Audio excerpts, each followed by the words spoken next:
Hello नमस्कार दोस्तों, स्वागत है आप सबों का हमारे यूट्यूब चैनल टेक ऋषि पर। गाइज आज की इस वीडियो में हम लोग बात करने वाले हैं 10 ऐसे पॉइंट्स पे जो ठंड के मौसम में हमें बाइक चलाने में बहुत हेल्प करने वाली 10 ऐसे टिप्स आपको दूंगा जो आपको जब भी आप फॉग में या फिर ठंड में जब भी आप बाइक चलाते हो तो ऐसे 10 पॉइंट्स हैं जो आपके बाइक राइडिंग में इन्वॉल्व होती है, वो आपको बहुत हेल्प करेगी। इस चीज़ों को ध्यान में रखते हुए जब आप गाड़ी को चलाते हैं तो आप बहुत सारे ख़तरनाक चीज़ों से बच सकते हैं, लाइक एक्सीडेंट होने से बच सकते हो आप अगर इन चीज़ों का ख्याल रखें तो काफ़ी हद तक आप सेफ़ रह सकते हो।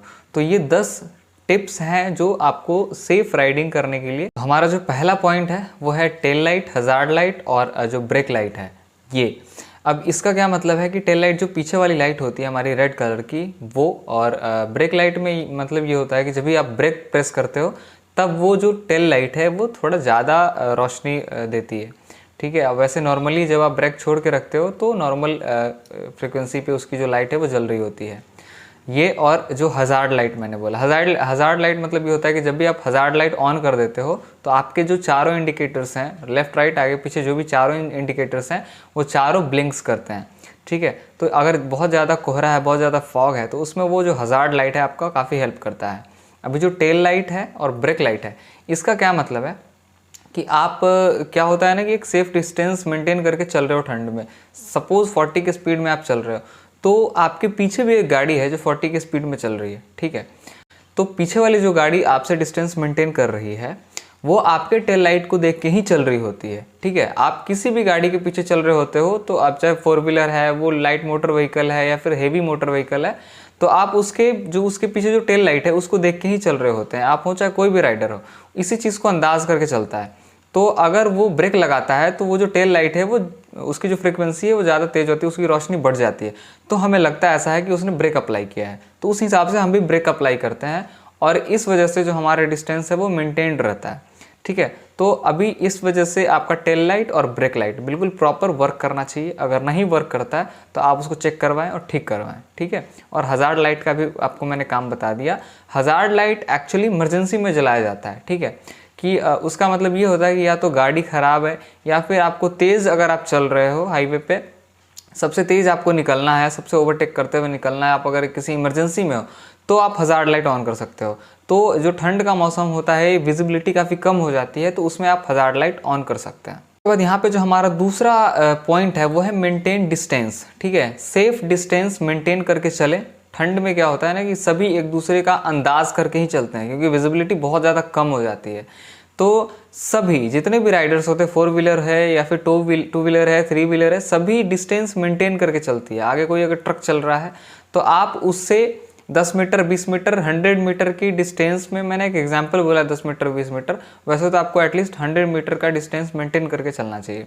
तो आप एक डिस्टेंस, सेफ डिस्टेंस मेंटेन करके अगर आप चलते हो तो एक्सीडेंट होने से आप बच सकते हो। अगर उसने इमरजेंसी ब्रेक अप्लाई कर दिया, ठीक है, तो आप उतना उसके साथ तो ब्रेक लगा नहीं सकते हो, लेकिन आप थोड़ा सा जब भी आगे बढ़ोगे तो आपको लगेगा कि गाड़ी स्लो हो गई है, उसने ब्रेक अप्लाई किया हुआ है, तो आप सेफ डिस्टेंस पे रहोगे तभी आप भी ब्रेकिंग कर पाओगे क्विकली, है ना। तो एक सेफ डिस्टेंस मेंटेन करके रखना, चाहे वो छोटी गाड़ी हो या बड़ी गाड़ी हो।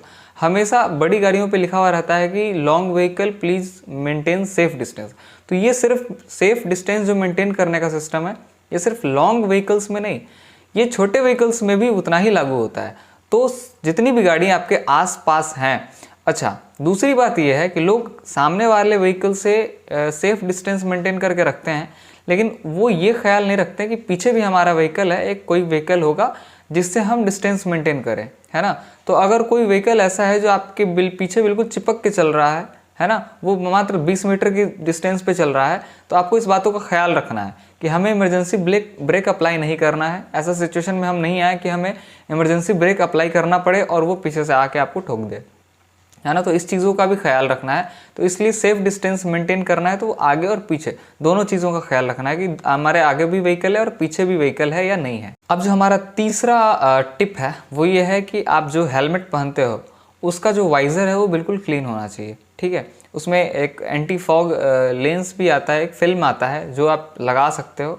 नहीं तो जो आपका हेलमेट का वाइज़र हो बिल्कुल क्लीन वाइट होना चाहिए, उसमें स्क्रैचलेस होना चाहिए, उसमें स्क्रैचेस नहीं होने चाहिए। क्योंकि नॉर्मली आप गर्मी में क्या होता है ना कि ऐसे ही जो रेजोल्यूशन है धूप का वो बहुत ज़्यादा होता है, तो विजिबिलिटी बहुत clear and clean and crystal होती है, आपको देखने में ज़्यादा परेशानी नहीं होती है। लेकिन ठंड के मौसम में फॉग के वजह से क्या होता है ना कि विजिबिलिटी बहुत कम हो जाती है। और हेलमेट, अगर आपका हेलमेट का जो वाइज़र है वो अगर गंदा है, वो अगर डर्टी है, स्क्रैच, तो वो आपको देखने में और परेशानी होती है। अच्छा, एक चीज़ और है कि हेलमेट पे अगर स्क्रैचेस हों तो सामने वाला लाइट का जो रिफ्लेक्शन है वो बहुत ज़्यादा आता है ना। तो एक ये भी पॉइंट है कि आपका जो वाइज़र है बिल्कुल न्यू और क्लीन होना चाहिए। अगर स्क्रैचेस ज़्यादा उस पर लग गए हैं तो आप उसको चेंज करवा लो, ज़्यादा महंगा नहीं आता है। आप बार बार हेलमेट तो चेंज नहीं करवा सकते हैं, लेकिन जो उसका वाइज़र है उसको आप चेंज करवा सकते हो। तो क्लीन हेलमेट आप पहनो, वो सेफ़ रहता है। फोर्थ जो हमारा टिप है वो है राइडिंग गियर। अभी आप राइडिंग गियर लगा के अगर ठंड में चलते हो तो उसका मज़ा ही कुछ और है, ठीक है। लेकिन ये सबके लिए पॉसिबल नहीं हो पाता है। जो अगर 100 सीसी 125 सीसी की बाइक पे चल रहा है तो एक्चुअली वो अफोर्डेबल भी नहीं होता है, काफ़ी कॉस्टली होता है। जो राइडिंग गियर्स आते हैं ब्रांडेड, तो वो क्वाइट अफोर्डेबल नहीं होता है ना, काफ़ी एक्सपेंसिव आता है। तो आप कंप्लीट राइडिंग गियर तो नहीं, लेकिन ठंड का मौसम है तो इसलिए आप एक राइडिंग स्पॉट शू ले सकते हो और उसके बाद ग्लव्स ले सकते हो, क्योंकि ये दोनों चीज़ मोस्ट इंपॉर्टेंट है राइडिंग गियर्स में। क्योंकि और कुछ आपका है कि नहीं, आप जैकेट वगैरह पहन के ठंड को दूर कर सकते हो, गर्मी ला सकते हो अपने अंदर। लेकिन जो हाथ है ना, मतलब आपका जो ये हाथ है, आप हैंडल को पकड़ते हो इससे, और जो पैर है, गियर वगैरह आप लगाते हो, ब्रेक अप्लाई करते हो पीछे वाला, तो इसमें क्या होता है ना, ठंड में आपके हाथ और पैर फ्रिज हो जाते हैं, ठीक है। अब फ्रिज होने की वजह से क्या होता है कि कभी भी अगर इमरजेंसी सिचुएशन में आपको ब्रेकिंग करनी पड़ गई, गियर डाउन करना पड़ गया, तो ये फ्रिज जो है आपका उतने क्विकली रिस्पॉन्स नहीं कर पाता है। इस वजह से इनका एक्टिव होना बेहद ज़रूरी है। इसलिए आप ग्लव्स पहन के रख सकते हैं और शू जो है वो बिल्कुल पहन के रखना मैंडेटरी है, ठीक है। तो इस वजह से राइडिंग गियर में ये दो चीज़ एटलीस्ट आपको पहन के रखना है। पांचवा टिप है वो ये है कि हमारा ब्रेक का जो कंडीशन है और इफ़िशियंसी है वो बिल्कुल मेजर्ड होना चाहिए और बहुत बढ़िया होना चाहिए, है ना। ब्रेक का आपको ठंड में क्या है ना कि हमेशा इमरजेंसी का ब्रेकिंग का ज़रूरत पड़ता है। इमरजेंसी ब्रेकिंग करना पड़ जाता है हमें कहीं भी, है ना। सामने से कोई भी गाड़ी सामने वाली है वो जो है आपको इमरजेंसी ब्रेक कर सकती है। तो आपका जो ब्रेकिंग सिस्टम है वो बिल्कुल परफेक्ट होना चाहिए।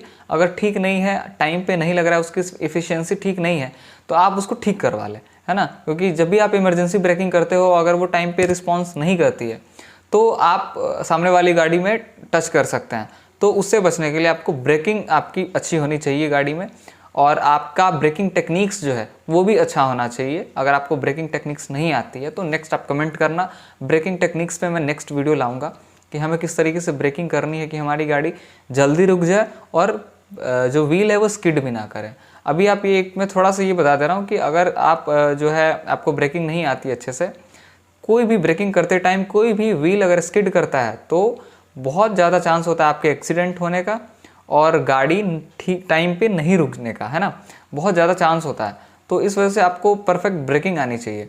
चलिए अब नेक्स्ट पॉइंट पे जंप करते हैं। हमारा जो नेक्स्ट पॉइंट है वो है हेडलाइट एंड पासिंग लाइट। रात में क्या होता है, ठीक है, दिन में तो उतना टाइम काम नहीं आता ये, लेकिन रात में क्या होता है ना कि हमारा जो पासिंग लाइट है वो बहुत काम आता है। जब भी हमें किसी भी गाड़ी से पास लेना है तो हमें पासिंग लाइट ही जलानी होती है, डीपर अप डाउन जिसको कहते हैं। और आपका जो हेड लाइट है उसकी विजिबिलिटी, उसकी जो एफिशिएंसी है वो अच्छी होनी चाहिए, वो आप चेक कर लें, है ना। पता चले कि आप रात में कहीं बाहर गए हो, आप शहर कहीं गए, रात को अगर आपको घर आना है तो पता चले कि रात लाइट आपकी ठीक है या नहीं ठीक है, आपको रात में पता चलता है अगर आप उस पर ध्यान नहीं रखते हो, है ना। तो इसको हमेशा चेक करके रखना है कि हमारी लाइट ठीक है या नहीं है। क्योंकि मेरे साथ ऐसा पंगा एक बार हुआ था, मैं दिन में शहर गया था और आते टाइम मेरे को रात हो गया था। अब लाइट फ्यूज, उसमें एक्चुअली हेडलाइट में पानी घुस गया था, इस वजह से पानी सटा, जो भी पानी जब भी टच होगा, जैसे हाइलोजन लैंप है उसमें, तो वो पानी उस पर जब भी टच करेगा गर्म हुआ रहता है, वो ब्रस्ट कर गया था तो फ्यूज हो गया था। तो वो आपको चेक करके रखना कि जो आपका हेडलाइट है और पासिंग लाइट प्रॉपर वर्क कर रहा है कि नहीं। अब जो सातवां हमारा पॉइंट है वो है हॉर्न एंड इंडिकेटर, ठीक है। आप जब भी पासिंग वगैरह करते हो या फिर कोई सामने आपके चल रहा है तो उसको साइड करना है तो आप हॉर्न प्रेस करते हो, हॉर्न बजा के आप उसको साइड करते हो, या फिर आपको साइड लेना है तो साइड लेते हैं। दूसरा इंडिकेटर है। इंडिकेटर का बहुत झमेला है, ठीक है। और मैं बिहार से हूँ तो बिहार में मैंने ये झमेला बहुत ज़्यादा देखा है। अब झमेला क्या है कि अभी मैंने ठंड में मोस्टली देखा है कि लोग इंडिकेटर जला के चलते रहते हैं, है ना। क्यों? क्योंकि उनकी गाड़ी में हज़ार्ड लाइट नहीं है ना। अब जो टेल लाइट है और जो हेडलाइट है वो प्रॉपर दिखता नहीं है, उतना उसकी जो इफिशियंसी है वो उतनी ज़्यादा नहीं होती है ना। कोई भी लाइट जो परमानेंट जलेगी उसकी इफिशियंसी और कोई ऐसी लाइट जो जले ब्लिंक करे उसकी इफिशियंसी में बहुत फ़र्क होता है, ठीक है ना। वो जो लाइट कंटिन्यू जल रहा है वो स्टेबल है ना। सपोज 40 के स्पीड में वो जल रही है लाइट, और जो लाइट ब्लिंक करती है ना उसकी वोल्टेज सेम लेगी वो, लेकिन उसका जो स्पीड होता है ना, एफिशिएंसी होती है उसकी, जो उसका जो लाइट है उसका जो एफिशिएंसी होगा वो बढ़ जाता है क्योंकि वो ब्लिंक कर रहा है, ठीक है ना। तो उसमें क्या होता है कि लोग इस वजह से कि आपका इंडिकेटर जलाने के बाद आप लोगों को ज़्यादा नोटिस होंगे, वो इंडिकेटर जला देते हैं, लेफ्ट वाला या फिर राइट वाला, कोई भी इंडिकेटर वो जला देते हैं। इसमें प्रॉब्लम क्या होता है, पीछे आपके आसपास वाले, आगे पीछे वाले व्हीकल वालों को बहुत कन्फ्यूज़न होती है। बताता हूँ कैसे। लोगों को ये चीज़ बिल्कुल आइडिया नहीं है कि किस तरीके से कन्फ्यूजन होता होगा लोगों को, मैं बताता हूँ।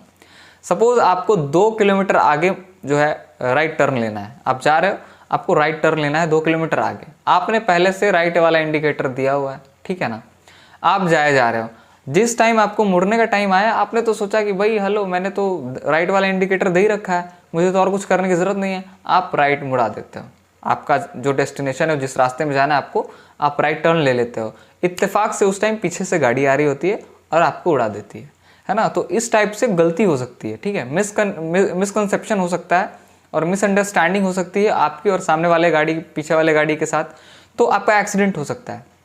तो जो इंडिकेटर है उसका आप प्रॉपर यूज़ करें, आप उसको जलाएं तो बंद करना भी याद रखें। यहाँ पे लोग जलाना तो याद रखते हैं, जो ओवर स्मार्ट लोग होते हैं वो जला लेते हैं, लेकिन उनको बंद करना नहीं याद रहता। कई लोगों को तो मैंने बोला कि भैया इंडिकेटर जल रहा है आपका। हमारा 8वां पॉइंट है ओवरटेकिंग का। ओवरटेकिंग में यहाँ पे सबसे ज़्यादा एक्सीडेंट होता है, ठीक है। और यही नहीं, पूरे भारत में ओवरटेकिंग के मामलों में बहुत ज़्यादा एक्सीडेंट्स होते हैं, ठीक है। सबसे ज़्यादा एक्सीडेंट्स अगर होते हैं तो वो ओवरटेक करने के क्रम में ही होता है। अब ओवरटेकिंग करने के क्रम में लोग गलती क्या क्या करते हैं मैं बताता हूँ। कई बार आपने सुना होगा कि लंबा व्हीकल है, हेवी व्हीकल है, ओवरटेक नहीं करना चाहिए, है ना, या फिर आपसे तेज़ जो गाड़ी है उसकी ओवरटेकिंग नहीं करनी चाहिए। तो कुछ हद तक ये बातें सही भी हैं। अब मैं पहले बात करता हूँ, लंबी गाड़ी है या फिर हेवी व्हीकल है, लोडेड व्हीकल है, तो उसका ओवरटेक क्यों नहीं करना चाहिए? करना चाहिए। ज़रूरी नहीं है कि नहीं करेंगे, आप नहीं करेंगे ओवरटेक तो आगे जाओगे कैसे? अगर वो 40 के स्पीड में चल रहा है, आपको 80 के स्पीड में जाना है, तो भाई ओवरटेक करोगे तभी जाओगे। इसका मतलब ये होता है कि ये लॉन्ग व्हीकल है ना, या फिर हेवी व्हीकल है, लोडेड है ज़्यादा, तो अगर ये राइट टर्न लेता है तो आपको देखे अगर कि ये आप ओवरटेक कर रहे हो, तो ये जल्दीबाजी में आप ये गाड़ी लेफ्ट नहीं हो सकती है ना।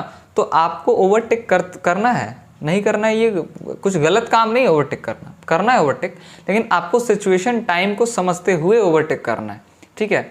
आप समझ लो कि ये जो गाड़ी है ये सीधी जा रही है, ठीक है, अपने साइड में जा रही है, राइट में, हमेशा राइट से ओवरटेकिंग करनी चाहिए, ठीक है। आप देख लो कि गाड़ी लेफ्ट से जा रही है, तभी आप राइट से ओवरटेक करो। उसके बाद आप ये देख लो कि आगे इस गाड़ी के, अगर कोई हेवी व्हीकल जा रहा है तो इस गाड़ी के आगे कुछ ऐसा सिचुएशन तो नहीं आ जाएगा कि ये राइट टर्न हो जाएगी। इस चीज़ को समझना बहुत बड़ी बात है। बहुत सारे राइडर्स ये चीज़ नहीं समझ सकते हैं, लेकिन बहुत सारे ड्राइवर ये चीज़ नहीं समझते हैं, लेकिन जो बहुत बारीकी से गाड़ियों को चलाते हैं, जो प्रोफेशनल ड्राइवर होते हैं, इस चीज़ों का ख्याल रखते हैं, तब भी आपका एक्सीडेंट नहीं होगा। नहीं तो क्या होता है कि आप जो लंबी गाड़ी है, ठीक है, आप उसके आधे तक ओवरटेक आपने कर लिया है और अब सिचुएशन ऐसा आ गया कि उस long vehicle emergency brake apply नहीं करता, ठीक है ना, क्योंकि उसका अगर वो इमरजेंसी ब्रेक अप्लाई करे तो वो पलट जाएगी या फिर एक्सीडेंट जो भी हो जाएगा, तो वो ना राइट टर्न कर देगी। अब राइट टर्न करे तो आप बीच में फंस जाओगे, आपका एक्सीडेंट हो जाएगा, आप उसमें नीचे आ जाओगे उसके। तो इस वजह से सारे सिचुएशंस को समझते हुए ओवरटेक करना चाहिए, कभी भी ब्लाइंड स्पॉट पे ओवरटेक नहीं करनी चाहिए, ठीक है। राइट टर्न है या फिर लेफ्ट टर्न है तो उसमें कभी भी आपको ओवरटेक नहीं करना। आप राइट से ओवरटेक कर रहे हो और टर्न आगे लेफ्ट है तो वो ब्लाइंड स्पॉट हो जाता है, वहाँ पे आपको कभी ओवरटेक नहीं करना है। हमारा जो नेक्स्ट पॉइंट है वो है कि आपके 2 व्हीलर या 4 व्हीलर की कंडीशन टॉप होनी चाहिए। मतलब जो अगर गाड़ी की सर्विस ड्यू है तो वो सर्विस ड्यू में आपको गाड़ी ज़्यादा लंबे दूर तक नहीं चलाना है। गाड़ी की सर्विस अगर ड्यू है तो आप ये समझ लो कि अगर कुछ भी इमरजेंसी सिचुएशन आया तो आपके साथ धोखाधड़ी कर सकती है वो, ठीक है।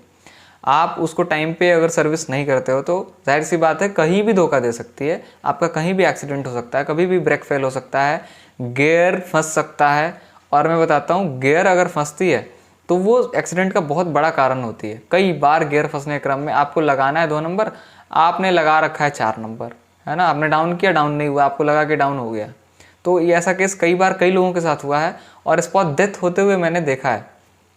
तो इसलिए जो है आपको गाड़ी की जो सर्विस है, इंजन ऑयल है, ये सब कुछ प्रॉपर बिल्कुल करके रखना है। 3000 से 5000 किलोमीटर पे किसी भी गाड़ी की सर्विस करवा देनी है ना। ठीक है, जब भी आप सर्विस कराते हो तो सिर्फ इंजन ऑयल ही चेंज नहीं होता है, बहुत सारा चीज़ें जो चेंज होता है, बहुत सारी चीज़ें सर्विस होती है। आपका क्लच प्लेट चेक होता है, आगे पीछे वाला जो व्हील है वो चेक होता है, उसकी जो रोटर वगैरह की क्या कंडीशन है वो सब कुछ चेक होता है। तो ब्रेकिंग कंडीशंस चेक होते हैं, तो वो सब कुछ जो है उस सर्विस में मेंटेन रहता है। तो आपकी जो गाड़ी की सर्विस है, गाड़ी की कंडीशन है, वो बिल्कुल ओके होनी चाहिए। तो 10th पॉइंट आता है आपके गाड़ी की टायर। अब ये लास्ट में मैंने इसलिए रखा है कि ये सारा चीज़ डिपेंड टायर पे ही करता है। ठीक है, सब कुछ तभी काम करेगा अच्छे से जब आपकी टायर अच्छी होगी। ठीक है, ठंड में जब भी आप गाड़ी चला रहे होते हो तो आपका जो इमरजेंसी सिचुएशन है वो कई बार आता है और बार बार आता है ना। तो इसलिए गाड़ी की जो टायर है वो अच्छी होनी चाहिए, क्योंकि जब भी आप इमरजेंसी ब्रेकिंग करते हो तो आपका टायर स्किड ना करे, है ना। अगर टायर स्किड कर जाता है तो वो ब्रेकिंग किसी काम की नहीं है। अगर टायर स्किड कर गया तो आपका गिरना तय है ना। अगर आप बहुत ज़्यादा एक्सपर्ट हो तो नहीं गिरोगे, मैं मानता हूँ, ठीक है, लेकिन वो अगर जब भी आपका टायर स्किड करता है ब्रेक लगने के बाद, तो जो रुकने की जो चांसेस हैं, रुकने के चांसेस जो भी हैं वो कम हो जाते हैं। अगर उसको यहाँ पे रुकना था तो वो यहाँ पे रुकेगा स्किड होने के बाद, है ना। उसकी जो गति है और बढ़ जाती है, ब्रेकिंग ठीक से नहीं हो पाती है।